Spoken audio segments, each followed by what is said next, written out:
अस्सलाम वालेकुम guys, my name is Mohammed Mubashir Irfan. You are watching crypto movie YouTube channel. Welcome to the market updates. और Binance के जो यहाँ पे प्रूफ ऑफ रिजर्व थे वो यहाँ पे इस वक्त एक टेंशन में आ चुके हैं, ठीक है। और जो भी आज वीडियो के अंदर मैं बात करने वाला हूँ, मेरा किसी एक्सचेंज से ना कोई पर्सनली दुश्मनी है, ना मैं किसी एक्सचेंज को खास प्रमोट करता हूँ, ना मैं किसी एक्सचेंज के ऊपर आप लोगों को कोई एक एक्सचेंज के ऊपर ट्रेडिंग करने को कहता हूँ, ठीक है। मेरा किसी एक्सचेंज से कोई पर्सनल वो नहीं है, ना कुछ है। लेकिन मैं जो बातें करूंगा वो सारी फैक्ट्स की बेसिस पर होंगी, ठीक है। अगर किसी को मुझसे प्रूफ चाहिए, बहस करनी है, मैं उसको भी मौका दूंगा कि वो आके मुझसे कर सकता है। अब यहाँ पे हम चलते हैं कि सबसे पहले बिटकॉइन के अपडेट्स क्या है। यहाँ पे जो बिटकॉइन के अपडेट्स है वो काफी ज्यादा एक एक्सप्लेनेड सिचुएशन है जो कि आपको पहले से बताई गई थी। यहाँ पे कल रात को मैंने बताया था कि BTC rising wedge validate again, also shooting star bearish reversal candle spotted, BTC need to hold $17,000, otherwise target of rising wedge is 16,800 to 16,200, ठीक है। मैंने कहा था I am not buying anything, 16,800 is looks near to me. जब वहां पे bitcoin 17,400 पर trade हो रहा था ना, यू कैन सी बिटकॉइन यहाँ पे किस तरीके से वहां पर पास जो है वो रिएक्ट किया, ठीक है। एक और चीज जो हम बताएं यहाँ पे कि आपको ये चीज बताई गई थी जब यहाँ पे हर वक्त कोई फॉर्मो कर रहा था, ठीक है। जब यहाँ पे हमारे पास सीपीआई डेटा अच्छा आ गया तो हर कोई एफएमसी के इंटरेस्ट रेट भी अच्छा एक्सपेक्ट कर रहा था। देखो मार्केट अपना रिकॉर्ड पहले ही पंप कर दिया। देखो हर किसी के एक्सपेक्टेशन यही है कि मार्केट ऊपर जाएगी, लेकिन यही होती है मैनिपुलेशन। और लाइव स्ट्रीम के अंदर अलहमदुलिल्लाह हमारी प्रिडिक्शन हिट हुई।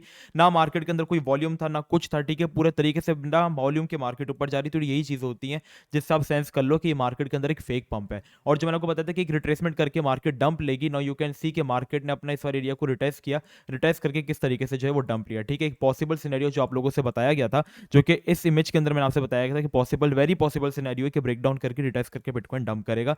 तो भी बिटकॉइन एक्जैक्टली वही कर रहा है क्योंकि वॉल्यूम मार्केट के अंदर नहीं था। और अब हम देखें तो राइजिंग वेज जो है वो हमारे पास वैलिडेट हो चुका है। फिलहाल के लिए बिटकॉइन को अपना ये वाला जो एरिया है 16,800 ये होल्ड करना काफी ज्यादा जरूरी है।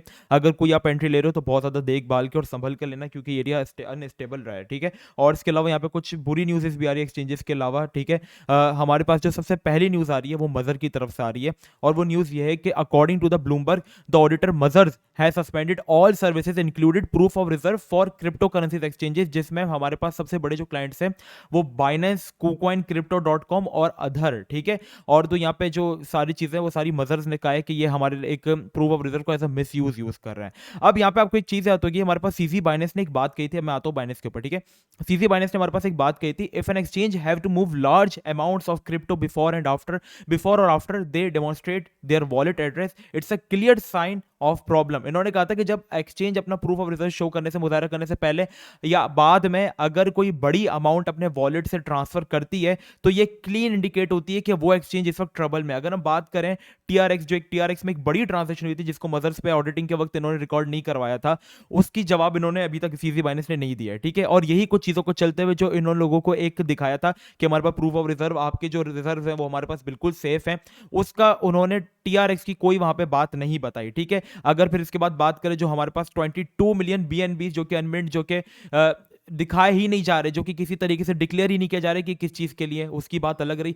इसके अलावा आपने देखा होगा कि बीच में बाइनेंस को लिक्विडिटी चाहिए थी, इसलिए वो सारे बीयूएसडी पेयर्स को पंप कर रहा था। अगर हम बात करें एसएनएम की, तो एसएनएम पंप ऐसे ही नहीं हुआ था। इसके पीछे क्या वजह थी कि एसएनएम पंप हो रहा है? इसके पीछे वजह थी ये सिर्फ बीयूएसडी पेयर के अंदर अवेलेबल है, और बीयूएसडी पेयर के अंदर बाइनेंस को इस वक्त चाहिए लिक्विडिटी, और बाइनेंस के पास अपने खुद की कॉइन की सप्लाई है, ठीक है। पैरेक्स बाइनेंस के सारे बीयूएसडी पेयर को वो यही कह रहा है कि सारे बीयूएसडी कितने इतने बीयूएसडी मार्केट के चल रहे हैं जो हमारे पास ऑडिट नहीं है और एक तरीके से पैक नहीं हुए हुए, ठीक है। कितने ऐसे बीयूएसडी हैं और इनकी यहाँ पे बाइनेंस ने कोई यहाँ पे हमारे पास वेरिफिकेशन नहीं की हुई है। वही मैंने बात की कि 22 मिलियन बीच में जो हमारे पास बीएनबी है उनका यहाँ पे क्या रिलेशन चीजों से। और दूसरी चीज है ये, पीछे अगर हम बात करें जो ये बीयूएसडी अभी डीपैक होना स्टार्ट हुआ, तो ये सारी चीजें, ठीक है।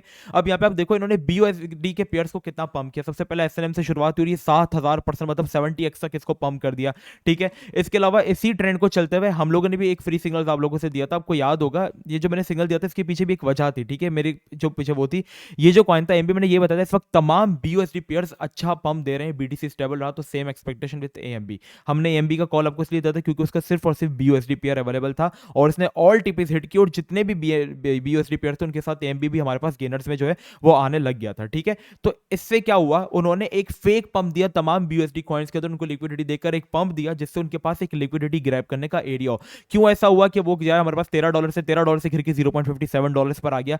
ये सारी चीजें आप लोग एज अ गैम्बल ट्रेड करते हो, लेकिन पीछे की चीजें आपको नहीं पता होती हैं, सही है। तो ये सारी चीजें इस वक्त जो है वो यहाँ पे मार्केट के अंदर चल रही हैं। मजर ने क्या किया कि यहाँ पे जो प्रूफ ऑफ रिजर्वेशन थी उसको इस वक्त सस्पेंड कर दिया है, क्योंकि पूरे तरीके से इसको यूज़ केस जो है वो किया जा रहा था, और यही वजह है कि इस वक्त मार्केट के अंदर भी एक क्रैश आया है जो बिटकॉइन अपना एरिया होल्ड नहीं कर पाया है। और एक जो दूसरी बड़ी न्यूज़ है जो कि मैंने डिस्कॉर्ड में भी थोड़ी देर पहले शेयर की थी, ये जो चीज़ है ये आपने नज़र में रखनी है, ठीक है।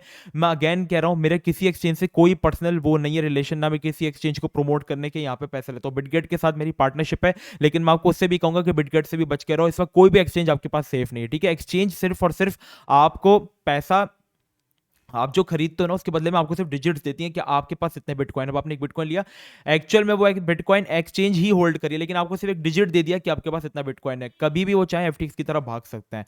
आपने कभी जिंदगी में भी नहीं सोचा था कि एफटीएक्स आपके साथ इतना बड़ा जो है वो ब्लंडर कर देगी, आपके साथ रातों रात इतना बड़ा स्कैम हो जाएगा। बैंक करप्ट होने से एक दिन पहले उन्होंने विड्रॉल तक खोल दिए थे यार। अब यहां से आप अंदाजा लगा लो कि कितना आप लोगों के साथ दिमाग के साथ खेला था। मैं अगेन कह रहा हूं, सीजी बाइनेंस आपका रिलेशन में कोई वो नहीं है, आपका रिलेटिव नहीं है, या आपकी पुप्पो का बेटा नहीं है जो हमेशा आपका भला चाहेगा। They can also scam with you, आपके साथ वो इजीली स्कैम कर सकता है। इसके बाद जो दूसरी एक चीज है जो मुझे थोड़ी सी यहाँ पे अनवांटेड लग रही है वो ये कि एलॉन मस्क जो है उन्होंने ओकेएक्स को, इस वक्त जो ओकेएक्स एक्सचेंज जो थर्ड सेकंड नंबर पे अक्सर ट्रेड होती रहती है वॉल्यूम के लिहाज से, उसको यहाँ पर फॉलो किया हुआ है, लेकिन बाइनेंस को फॉलो नहीं किया हुआ। और एलॉन मस्क ने ओकेएक्स को कल ही फॉलो किया है, ठीक है। बाइनेंस को यहाँ पे फॉलो नहीं किया हुआ, हालांकि बाइनेंस $500 मिलियन की एक्विजिशन भी देता है एलॉन मस्क को, ठीक है। अगर आप यहाँ पे ओकेबी जो ओकेएक्स का नेटिव कॉइन है जिस तरह बीएनबी है, अगर आप ओकेबी की प्राइस जाके देखोगे तो वो ब्रेकआउट करके अच्छा खासा पंप दे रही है, और पूरी मार्केट के अंदर इस वक्त ओके भी एक अलग रिएक्ट कर रहा है। और अगर आप वैसे भी हट के देखो तो इस वक्त ओके एक्सचेंज जो है उसकी कुछ खास बुरी न्यूज नहीं है हमारे पास, ठीक है। मैं ओके एक्सचेंज को बिल्कुल प्रोमोट नहीं कर रहा, मैं आपसे यही कहूंगा जिन पैसों से आप ट्रेडिंग करते हो, इंट्राडे ट्रेडिंग करते हो, सिर्फ उन्हीं पैसों को आप अपनी एक्सचेंजेस के अंदर रखो। बाकी जो भी एक्स्ट्रा पैसा है प्लीज उसको निकाल लो और अपने वॉलेट्स के अंदर उसको सिक्योर करके रख लो, ठीक है। अगर आपको ट्रस्ट वॉलेट मेटामास्क पे भी भरोसा नहीं है तो मैं आपसे कहूंगा कि अगर आपका वॉलेट बड़ा है तो यार 40,000 रुपए का लेजर नैनो ले लो ना, उसमें रख लो चीजें, कौन सा चली जाएंगी। 40,000 को भी आप देख रहे हो, फिर अल्लाह ना करे बाद में 4 लाख का नुकसान हो जाएगा, फिर आप जिंदगी भर सर पकड़ के बैठोगे। अल्लाह ना करे ऐसा कुछ हो, लेकिन पॉसिबिलिटीज तो है ना। तो यहाँ पे ओके भी जो है कॉइन खुद का वो यहाँ पे इनवर्स हेड एंड शोल्डर बना के ब्रेकआउट करके एक अच्छा पंप दे रिट्रेसमेंट के बाद, और चांसेस है कि हमारे पास $34-35 तक भी जाएगा, ठीक है। और अपने ऑल टाइम हाई के करीब जो है वो ये आ चुका है। क्या वजह है कि खाली ये पंप, और इसके पीछे वजह यही है। अब देखो एक एग्जांपल मैं आपको दिखाता हूं। जब एक नाइकी जो एक ब्रांड है, शूज उसके सबसे ज्यादा फेमस है, नाइकी जब यहां पे हमारे पास डोमिनेंस करने लगा था एडिडास और रिबॉक के ऊपर, तब एडिडास और रिबॉक ने मिलकर नाइकी को पीछे करने की कोशिश की थी। इसी तरीके से अभी बाइनेंस सारी एक्सचेंजेस पर डोमिनेट कर रहा है, ठीक है। और यही हो सकता है कि क्या पता कोई दो बड़ी एक्सचेंजेस मिलकर यहां पे बाइनेंस को डोमिनेट करने की कोशिश करेंगी, सही है। जैसे कि अभी ओकेएक्स आप देख रहे हो, एलॉन मस्क भी ओकेएक्स के साथ चला गया। क्यों फॉलो किया है? वो बंदा बहुत तेज है, आपको पता है कि क्या चीज है, ठीक है। ओकेएक्स की यहाँ पे अभी प्रूफ ऑफ रिजर्व के ऊपर भी कोई सवाल लोगों ने इतने खास नहीं उठाए, ठीक है। स्मूथली यहाँ पे ओकेएक्स वर्क कर रहा है, किसी चीज के उन्होंने विड्रॉ इस वक्त डिसेबल नहीं किए, किसी कॉइन वो उनको अनवांटेड लगता है वो उसको नहीं, वो लिस्ट नहीं करते, सही है। लेकिन ओकेएक्स के ऊपर भी अगर आपके फंड्स एक्स्ट्रा पड़े हुए उनको निकाल के आप वॉलेट में ले आओ, कहीं पे भी आप रख लो और सेफ रखो। देखो लोग बोलते हैं अगर बाइनेंस चला गया तो बिटकॉइन खत्म है। मेरे भाई आप मेरी एक बात सुनो, क्या 2008 में बाइनेंस था? क्या 2014 में बाइनेंस था? जब 2016 में बुल रन आया तब बाइनेंस था? 2013 में बाइनेंस था? 2012 में था? एक चीज याद रखना, बाइनेंस जो है ना वो बिटकॉइन से, बिटकॉइन बाइनेंस से नहीं है। बिटकॉइन हमारे पास एक इन्फिनिटी चीज है, बिटकॉइन इज द फ्यूचर, और उसको किसी एक्सचेंज की जरूरत नहीं। अगर आप ये समझते हो ना कि बाइनेंस गया, क्या बकवास बात कर रहा है, बाइनेंस गया तो बिटकॉइन खत्म हो जाएगा, ऐसा कुछ भी नहीं होगा। बिटकॉइन अगर आप देखो तो 2011 कब से चलता आ रहा है। ये जो इतना बड़ा हमारे पास एक रैली आई थी, पंप रैली, इसमें आपके पास बाइनेंस था, ठीक है। बाइनेंस तो आपके पास आई 2016 के बाद है, 5 साल पहले आया है बाइनेंस तो, 2017 में वो भी इवेंट जब बुल रन के करीब था और ये सब सिचुएशन थी तब आया बाइनेंस तो आपके पास। अगर आप बिटकॉइन का चार्ट देख लो पीछे जाके बाइनेंस का, तो बाइनेंस आपके पास आई 2017 अगस्त के अंदर है। इससे पहले जो मार्केट ने पंप्स लिए, इससे पहले जो बुलन्स मार्केट के थे, ये जो पिछली जो सारी रैली थी, तो क्या ये बाइनेंस पर होती थी? ये चीज हमेशा याद रखना, बिटकॉइन किसी चीज का मोहताज नहीं है। बिटकॉइन एक डिसेंट्रलाइज चीज है, बस बाइनेंस ने एक फैसिलिटेट करने की कोशिश की है कि एक सेंट्रलाइज वे में आप उस क्रिप्टो करेंसी को बाय और ट्रेड करके एग्जैक्टली सेल कर सको, ठीक है।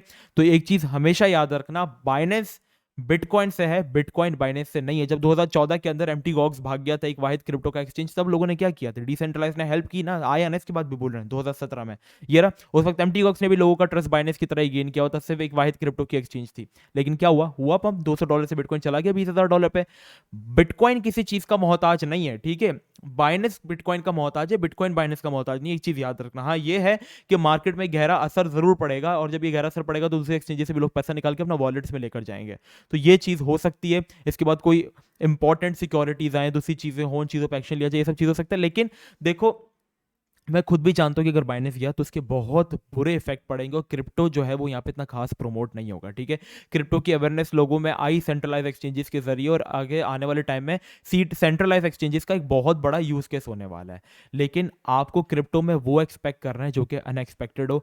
आप लोगों में से किसी बंदे ने भी ये सोचा था कि क्या हमारे पास वर्ल्ड की सेकंड लार्जेस्ट एक्सचेंज, जो कि पॉलिटिशियन को, जो बाइडन को फंडिंग कर रही है, जो कि क्रिकेट के सबसे, जो वर्ल्ड कप है जो कि एक बड़ा इवेंट होता है क्रिकेट का, उसके अंदर वो यहाँ पे एडवर्टाइजमेंट में डेली तकरीबन उनकी अगर वीकली बात करें तो $2 बिलियन खर्च कर रही है उनकी कितनी बड़ी बड़ी चीज़ों के साथ। इवन जो ब्लैक रॉक इतनी बड़ी इन्वेस्टमेंट कंपनी थी जो कि एक बहुत बड़ी 1980 से चलती आ रही है, उसने एफटीएक्स के ऊपर इतनी फंडिंग की हुई है, इतनी इन्वेस्टमेंट की हुई है, वो सब साथ साथ उनकी फंडिंग्स भी गई बड़े बड़े बिलियनर्स ने। तो जब यहाँ पे एफटीएक्स लोगों के साथ धोखा कर सकता है तो बाइनेंस भी कर सकता है, ओकेएक्स भी कर सकता है, कुकॉइन भी कर सकता है, बिटगेट भी कर सकता है, crypto.com भी कर सकता है, ठीक है। आपके साथ कोई कुछ भी कर सकता है।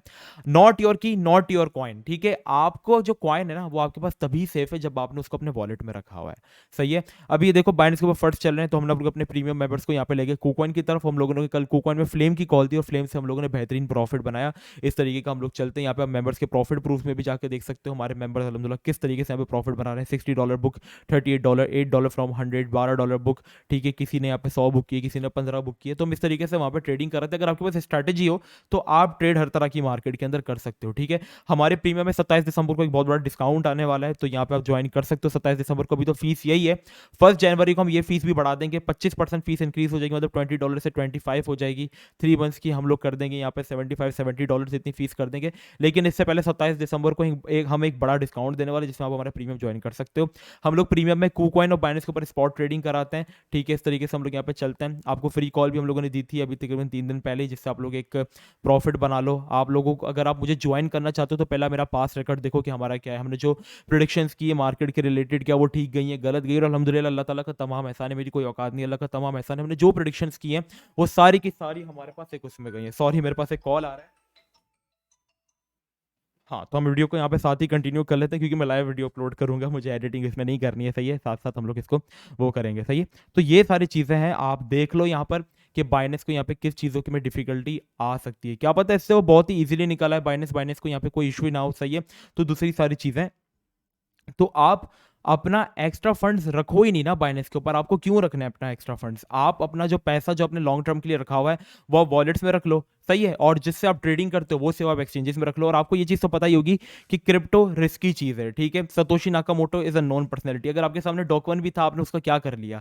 अगर आपके सामने एसबीएफ था, सैम बैnkman फ्राइड, उसका आपने क्या कर लिया? इस तरीके से आप सीजी का क्या कर लोगे? सतोशी नाकामोटो तो कोई है भी नहीं ना, कोई वो बंदा नॉन बंदा है। अगर उसने बिटकॉइन के अंदर कोई बग फाउंड करके 21 मिलियन सप्लाई से 2100 मिलियन सप्लाई कर दी, तब आप क्या करोगे? तो क्रिप्टो में जो भी आप पैसा डाल रहे हो सोच समझ के डालना कि ये रिस्की है, और स्टॉक मार्केट से तो 100x रिस्की चीज़ है ये, ठीक है। चलो स्टॉक मार्केट को अभी भी पीछे कंट्री ओन करता है, गवर्नमेंट ओन करती है, इसको अभी कोई ओन नहीं करता। ये एक डिसेंट्रलाइज चीज़ है, ब्लॉकचेन के ऊपर बेस्ड है। तो अगर आप क्रिप्टो में आए हो तो यही सोच कर आए हो कि ये पैसा अगर चला गया तो इससे मेरी पर्सनल लाइफ पे कोई इंपैक्ट नहीं आएगा। यहाँ पे बहुत ज़्यादा लोग मुझे मैसेज करते हैं, सर मेरे पास यूनिवर्सिटी की फीस है, क्या इसमें लगा दूँ, क्या मैं इसमें ये कर लूँ?